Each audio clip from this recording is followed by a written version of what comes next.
Debut করতে পেরেছি। রাফি ভাইয়া আছে, আমাদের মেগাস্টার শাকিব খান আছে, জয়াপু আছে এবং এত এত গুণী শিল্পীরা আছে।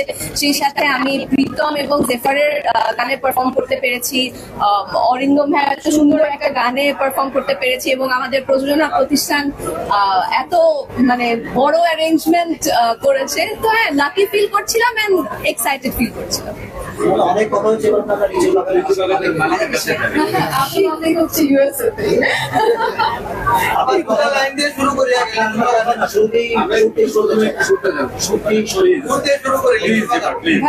লিচু বাগানের মালিক হচ্ছে প্রীতম হাসান, যে এখন ইউনিভার্সিটি করতেছে।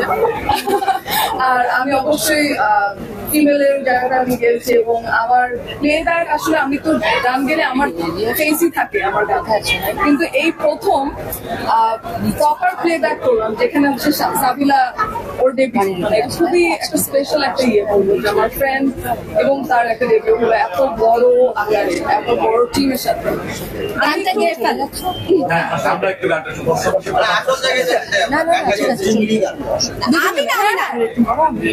প্রেমিক তুই বন্ধুরে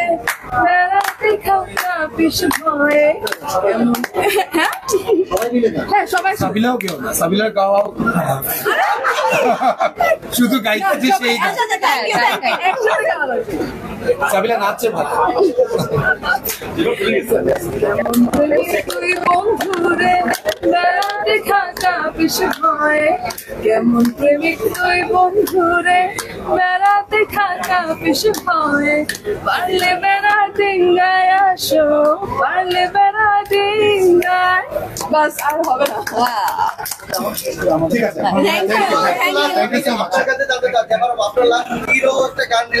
এরপর করে এই গানটা যেটা আমি যদি বলি যে সাবিলা যে গানে পারফর্ম করলেন, আপনার রেসপন্স কেমন ছিল আসলে এই গানটা দেখার পর? আপনার যারা কলিগ বা সার্কেলের যারা গানটা বের হওয়ার পরে আপনারা দেখেছেন 2 দিনে কি ভিউজ হয়েছে এবং এটা কি সাড়া পেয়েছে পুরো গানটা। সো আমার কাছে মনে হয় আসলে এই ফিল্মে কিছু বলার নেই, এত বড় আকারের মেগাস্টার শাকিব খান যেখানে, রায়হান রাফির ফিল্ম এবং এত ভালো ভালো আর্টিস্ট যেখানে আছে, আমার কাছে মনে হয় এটার প্রত্যেকটা অংশই খুব ভালো হয়েছে। খালি গান না, পুরো ফিল্মটা দেখতে হবে, প্রত্যেকটা অংশই সেই খুবই ভালো হয়েছে। আচ্ছা, একটা জিনিস আমার মনে মেনশন করা হয়নি, সেটা হচ্ছে মানে আমরা তো জয়ার পারফরমেন্স, সাবিলার পারফরমেন্স এবং অন্যান্য অনেক শক্তিমান অভিনেতা এটার মধ্যে আছে। আপনারা জানেন আফজাল ভাই আছে, বাবু ভাই আছে, রাকিব ভাই আছে, সেলিম ভাই আছে, সবাই আছে এবং আরো অনেক আপনারা পোস্টারে দেখেন নাই, কিন্তু আমাদের বাংলাদেশের খুব কম শক্তিমান অভিনেতাই আছে যে এই সিনেমাতে নাই।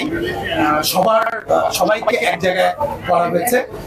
আর যেটা বলতে চাচ্ছিলাম সেটা হচ্ছে শাকিব খান, অর্থাৎ শাকিব ভাইকে আমার মনে হয় দর্শক এভাবে কখনো দেখে নাই। মানে শাকিব ভাইয়ের যে পারফরমেন্স, শাকিব ভাইয়ের যে অ্যাকশন, শাকিব ভাইয়ের যে অ্যাক্টিং, লুক, সমস্ত কিছু, এটা unless you watch the film, entire film, আপনারা বুঝতে পারবেন না। শাকিব ভাইয়ের তুফান ছিল তার 250তম ফিল্ম এবং বরবাদ 51তম, এটা হচ্ছে 252তম ফিল্ম ওনার। উনি 252তম ফিল্মে এসে নিজেকে ভেঙে চুড়ে একদম অন্য একটা জায়গায় নিয়ে গেছে।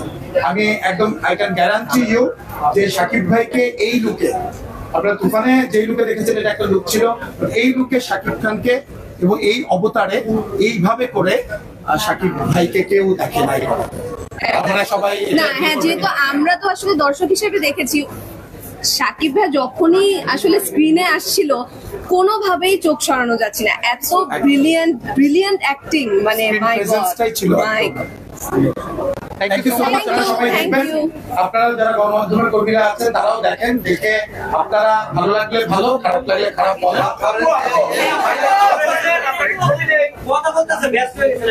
ঠিক আছে, এই তো কথা আমাদের মোটামুটি শেষ। তো আপনারাও দেখে আমাদেরকে আপনাদের অনেস্ট রিভিউ দিবেন।